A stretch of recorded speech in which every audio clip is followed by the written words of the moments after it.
একটা ফুলা সরকারি চাকরি পাইছে, দৌড়াই তার বাপ মার কাছে কইতাছে যে আব্বা আম্মা আমি তো সরকারি চাকরি পাইছি, মাসে প্রায় 2-2.5 লাখ টাকা বেতন পাইম, দেখবা তোমরা ঋণ সহকার আমি সুদ করে লাইম। এই কথাটা কইতেই বাবা মা একে অপর তাকাইয়া একটু মুস্কি হাসি দিল। তখন ফুলাই কইতাছে কিতা, কি গো তোমরা হাসলা কেন? না বাবা এমনিতে হাসি। আচ্ছা তুই যেহেতু আমাদের ঋণ সুদি করতে চাইতেছস, আজকে রাইটটা যদি তুই আমার সাথে থাকতে পারস তাহলে তোর ঋণ সুদ হয়ে দেবো। পরে ফুলাই কইতাছে কি, কই এইটা কোনো ব্যাপার হইলো? আচ্ছা ঠিক আছে আজকে রাইতে তোমরা লোক আমি ঘুমাইম। পরে দিন পরে রাইত হইলো, ফুলাই গিয়া তার বাপ মার সাথে শুইলো।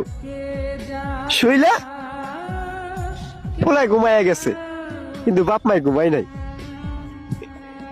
ফুলারা ঘুমাইতে তুললে বাপে ডাকতাছে যে বাজান, ওই বাজান উঠ না, বাজান ওই বাজান উঠ না। পরে উঠছে, বুঝতেছে কি হয়েছে আমার ডাকতাছে কেন লাগে, যে বাবা আমার 1 গ্লাস পানি খাওয়াইবি।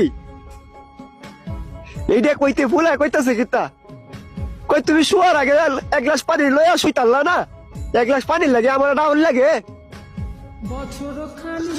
তখনও বাপে কিছু কইলো না, উইটা পানি নিয়ে খায়া লাইলো। আবার পোলা ঘুমায়া গেল।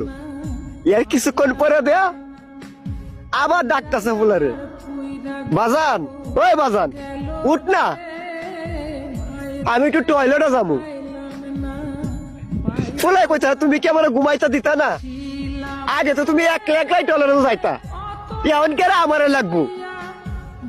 আবারও বাবাই কিছু কইলো না, ফুলাই গিয়ে ঘুমায়া গেল। বাপে টয়লেট থেকে ঠিক চলে এলো।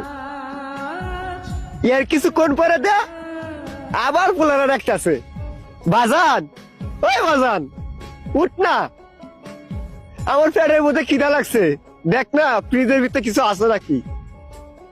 ফুলাই কইতাছে তুমি কে লয়ে লয়ে খাও গা, আমি ভাবতাম না তোমার দিতাম, আমি ঘুমাইতেছি একটু বাজাতে টাহকের লাগিয়া। আবারও বাবা কিছু কইলো না, ফুলা থেকে সুন্দর মতো ঘুমায়া গেল। এর কিছুক্ষণ পরে দেয়া মা 1 গ্লাস পানি ঢালে দিছে পোলার শরীরে। পোলা তো বিশাল রাগ পাইছে, উঠতে কইতাছে তোমরা কি চালাইছো, একবার বাপে কই টয়লেটে যাবো, পানি খাইবো, পেটে খিদা লাগছে ভাত খাইবো, তোমরা কি আমার ঘুমাইতে দিতা না। ওরা আস্তে করে বাপে উঠিয়া ঘরের লাইটটা জ্বালায় দিছে, জ্বালায় দিলে কইতাছে বাজান